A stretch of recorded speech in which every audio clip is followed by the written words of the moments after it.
season that the Indiana Fever has had. And I want to share this here with you guys.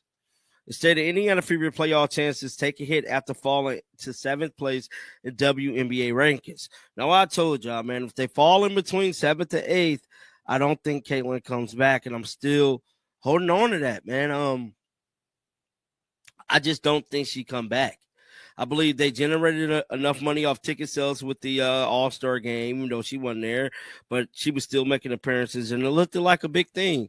I don't think they're really hurting for. The Indiana Fever's championship hopes are looking shaky right now. Their position has declined significantly in the league standings, and there's a game coming up in roughly 2 hours against the Connecticut Sun. While they might pull off a victory against Connecticut, the upcoming schedule after that matchup appears concerning. The team shouldn't struggle with this particular contest, but their overall trajectory remains worrisome. Currently sitting below the 500 mark, the squad has tumbled down to 7th position in the rankings. Hurting for the cash to have her come back. The only people that will hurt from this is the WNBA itself. But the Fever, I feel like the Fever good. Instead, the Indiana Fever remain in a solid position to make the WNBA playoff, but it wasn't as good as it was before. Stephanie White's squad, which has been missing all-star playmaker Caitlin Clark due to a groin injury, has lost its last 2 games and dropped to 7th in the. Recent reports this morning have highlighted the unpredictable nature of Indiana's campaign this year. The headline discusses how the Fever's postseason hopes have suffered after their drop to 7th place in WNBA standings. There's speculation that if the team continues sliding between 7th and 8th position, certain key players might not return next season. The organization likely generated substantial revenue from ticket sales during the All-Star festivities, even with some players absent but still making public appearances. The franchise probably isn't desperate for the financial benefits of retaining certain stars, though the league itself would suffer from such departures. The last 2 games and dropped to 7th in the WNBA rankings. They're now sitting at 18 and 16. They ain't below 500. That was cap. They're now sitting at 18 and 16. The Golden State Valkyries have already surpassed them with the 18 and 5 win-loss. This is a BS article, I think. 18 and 5 loss. To make things worse, Seattle Storm are just 1 game behind the Fever. Wow. The Indiana squad maintains a reasonable shot at reaching the playoffs, though their position has weakened considerably. Under Stephanie White's leadership, the team has been without their star point guard, Caitlin Clark, due to a groin problem, resulting in consecutive defeats and their current 7th place ranking. Their record stands at 18 wins and 16 losses, not quite below .500 as initially reported. The Golden State Valkyries have overtaken them with an 18-15 record, according to the report. The Seattle Storm trails by just 1 game, while the 9th-placed Los Angeles Sparks are only 1 game behind as well. Just 1 game behind the Fever, while number 9 Los Angeles Sparks trail by just 1. What's crazy about all of this, the Fever has yet to beat the Sparks or the Valkyries. So it's just looking spooky. Instead of Fever's updated playoff chances, according to ESPN WNBA basketball player power index, the Fever will still have an 87% chance to make the postseason. However, just quite a bit lower from than where they were before. Now, we know before this season. Notably, Indiana has failed to defeat either the Sparks or Valkyries this season, making their situation more precarious. Based on ESPN's WNBA Basketball Power Index, the Fever still holds an 87% probability of making the postseason, though this represents a significant decrease from their earlier projections. Before the season began, they were considered championship contenders. After Clark's injury and Sophie Cunningham's early season setback, though Cunningham is now playing outstanding basketball, plus Ari McDonald stepping up clutch performances before her own injury, the team lacks sufficient offensive weapons to compete for a title. The playoff picture shows Minnesota Lynx has already secured their spot as the first team to clinch. For this season, they was projected to be a contender for the championship. Caitlin went down. Sophie Cunningham went down early. With Sophie's playing phenomenal basketball right now. Ari McDonald came in and just was clutch. She's down. I don't think they make it to the WNBA championship. I just don't think they got enough firepower on their roster to do it. It's certainly not an encouraging sign to see the Fever's. Las Vegas Aces have a 99% chance of clinching. Atlanta sits at 99%, Phoenix Mercury at 98%, and Indiana at 87%. Meanwhile, Connecticut Sun, Dallas Wings, and Chicago Sky have been eliminated, along with Washington Mystics. The loss to the Mystics was particularly disappointing, though there's confidence they can handle Connecticut. During the 12 games Clark has missed since July 15th, the team has ranked 9th in net rating, 9th in plus-minus, 11th in assists and turnovers, 12th in assist rating, 10th in turnovers, and 9th in defensive rating. The strategy seems to be feeding the ball to Kelsey Mitchell for career-high scoring performances and leading the team's offense. It's certainly not an encouraging sign to see the Fever's playoff chances drop drastically, especially amid a tight playoff race. Guys, they have no chance, bro. So the Minnesota Lynx has clinched already. That was the first team. The Aces, 99% chance of clinching. Atlanta, 99. Phoenix, 99. Mercury, 98. Fever, 87. Now, these are coming from ESPN. While Mitchell is a talented player, her approach sometimes raises questions. Her reluctance to distribute the ball becomes problematic when she's missing easy shots and costing the team winnable games. She's not at the level of elite scorers like Kobe Bryant or Michael Jordan who could justify such shot selection, yet she continues missing layups and hurting the team's chances for solid victories. The situation is frustrating considering how the franchise went from championship aspirations to dealing with injuries, then acquiring the right pieces like Chloe Bibby, which seemed like a smart move, only to barely utilize her. Bibby hardly sees playing time currently, which seems puzzling given the team's needs. Fever 87. Now, these are coming from ESPN. The Connecticut Sun, the Dallas Wings, and the Chicago Sky are all out, even the Washington Mystics. Them losing to the Mystics was pretty bad, but I think they beat the Connecticut Sun. I'm not going to just go out there and say that they're going to lose to the Sun because I just don't believe that. But moving on to another story, in the 12 games Clark has been out since July the 15th, the Fever ranked 9th in net rating. They're 9th in plus-minus, 9th in assists, 9th in.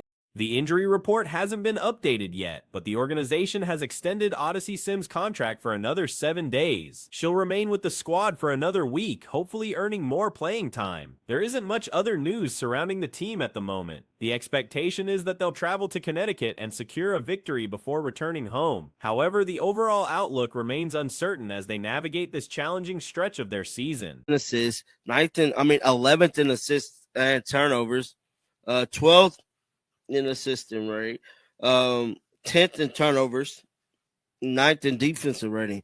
Don't worry, just keep giving the ball to Kelsey.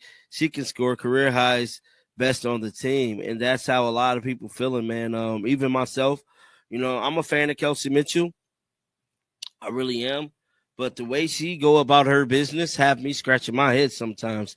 I just got to be, honest and transparent. Recent game footage shows Clark connecting on three-pointers, with commentary about being part of Indiana's first WNBA team and potential first championship, plus opportunities for the first Commissioner's Cup. Mitchell's aggressive drives to the basket, drawing fouls and converting difficult shots. Other players like Howard launching three-pointers and connecting, Cunningham driving to the rim, and players like Dantes finding open looks and converting them. Post-game interviews reveal player frustration with shooting inconsistencies. There are stretches of excellent play mixed with periods that aren't as effective, which creates frustration when shots don't fall. Yanks are out. What is going on? Tonight, 0 minutes. I've got to assume that she's injured. I'm sure she is going to get asked after this game, where the F was Chloe Bibby? Because I can tell you that shit is all over social media right now.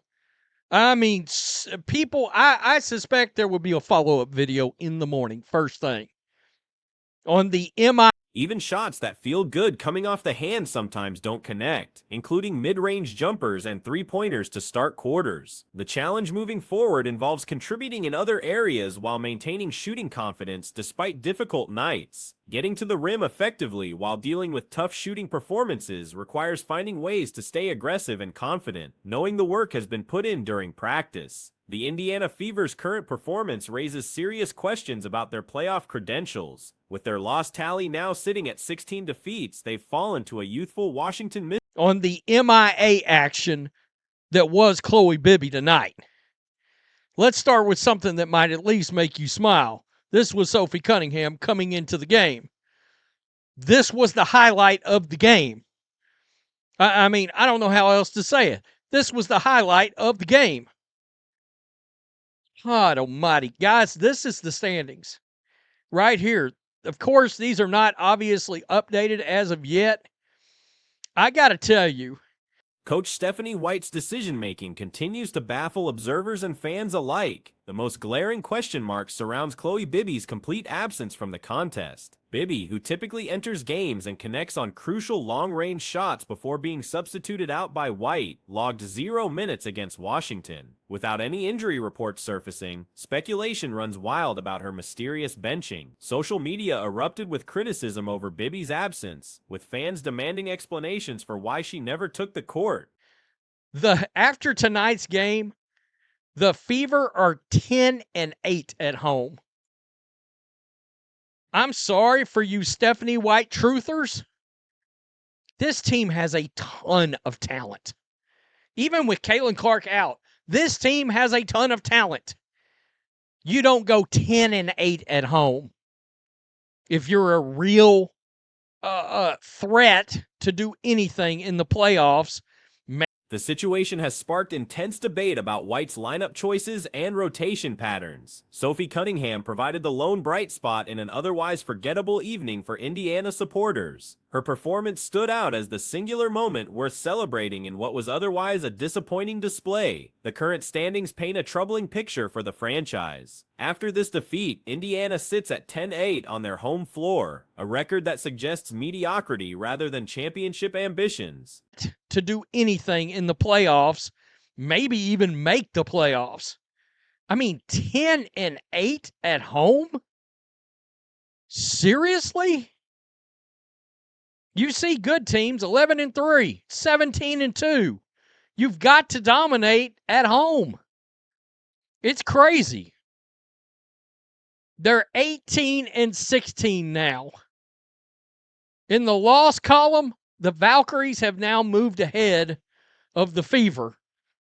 Elite organizations typically dominate their home venues, posting records like 11 Manis, 3 or 17-2. Teams hoping to make serious playoff noise simply cannot afford to lose 8 home contests. Indiana's overall record now stands at 18 Manis, 16, placing them behind the Golden State Valkyries in the standings. The final score of 88 Manis, 84 tells the story of another blown opportunity under White's leadership. This marks yet another third-quarter collapse for the team, continuing a disturbing pattern that has plagued them throughout the campaign. Valkyries have now moved ahead of the Fever. Good God. 88-84. By the way, for the umpteenth time, Stephanie White blew a lead in the third quarter. How many games is that this season? 5, 8, 10? I think it's 2 games in a row that they just collapsed in the third. This is coming off of getting beat by a dog shit Dallas. Multiple games this season have featured similar meltdowns in the crucial third period. This latest breakdown follows immediately after a crushing defeat to Dallas, where they allowed a devastating 19-0 run that sealed their fate. White's reputation as a defensive specialist looks increasingly questionable given these repeated collapses. Critics who still support her coaching are becoming harder to find as her tactical decisions continue to perplex analysts. Cunningham's steal and subsequent step-back three-pointer represented one of the few highlights for Indiana. Dog shit Dallas Wings team. And having a 19-0 run from put on you, Stephanie White, the defensive mastermind, Stephanie White. Oh, man. I got to tell you, if you're still defending her, I don't get it. Does she have pictures of you? Compromising pictures at this point? Inquiring minds would love to know. Oh, Sophie Cunningham tonight, folks. She showcased her court vision and scoring ability in moments that reminded viewers of her potential value to the organization. The supporting cast showed mixed results throughout the contest. Odyssey Sims contributed 11 points and displayed some energy, particularly on a nice layup finish. However, Kelsey Mitchell struggled significantly, shooting just 6 of 19 from the field in a performance reminiscent of her earlier season struggles. The basketball philosophy remains simple: when your top 3 players are healthy, at least 2 must perform well to secure victories. Would love to know. Oh, Sophie Cunningham tonight, folks. Right here. She grabs the steal. She going to drive it down, pull up, takes a step back, knocks it down. Boom. That's nearly it. I mean, seriously. Sophie Cunningham. How about this? Rebounders out. Right here. She gets a steal, takes another direction. Odyssey Sims. Odyssey showed a little something tonight. This formula continues to elude the current roster construction. Aaliyah Boston delivered a strong individual effort with 20 points on efficient 8 of 13 shooting, adding 9 rebounds to her stat line. Sophie contributed 6 assists alongside her 8 points, while Lexi Hull managed 7 points, most coming late in the game. Bibby's statistical line showed nothing but zeros across every category. White's rotation patterns remain completely unpredictable from game to game, making it impossible to anticipate her strategic choices. It's another direction. Odyssey Sims. Odyssey showed a little something tonight. She did with the layup. Hey, she had a pulse. The rest of this, nasty ass work. Demarius Dantes hit a big 3 to close out the third quarter. Odyssey Sims, 11 points. Kelsey Mitchell had an awful game. She had one of these games I used to crush her over. She's had a couple of them in a row. 6 for 19. Her decision-making process appears random rather than strategic. Washington's rookies dominated the contest, with Kiki Arafan posting an impressive 18 points and 12 rebounds on efficient 6 of 8 shooting. Her 11 defensive rebounds demonstrated her impact on both ends of the floor. Sonia Centron torched Indiana's defense for 21 points in a masterful offensive display. Sug Sutton added 13 points on excellent 5 of 6 shooting, showing precision that Indiana's guards couldn't match.